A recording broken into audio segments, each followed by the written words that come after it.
কে যেন নূপুর পায়ে হেঁটে চলেছে।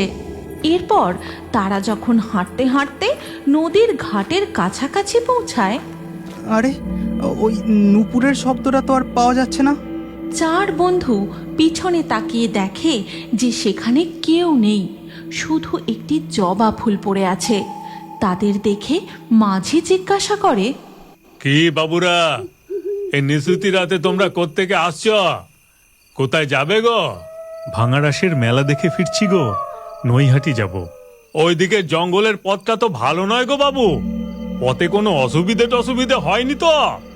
যাকগে, আর তোমরা দেরি করো না, নৌকোয় চেপে বসো নৌকোয়। এরপর মাঝি নৌকা ছেড়ে দেয়।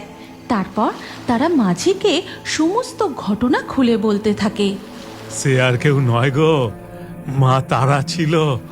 মা তারাই তোমাদের রক্ষে করেছে। জয় মা তারা, জয় মা তারা।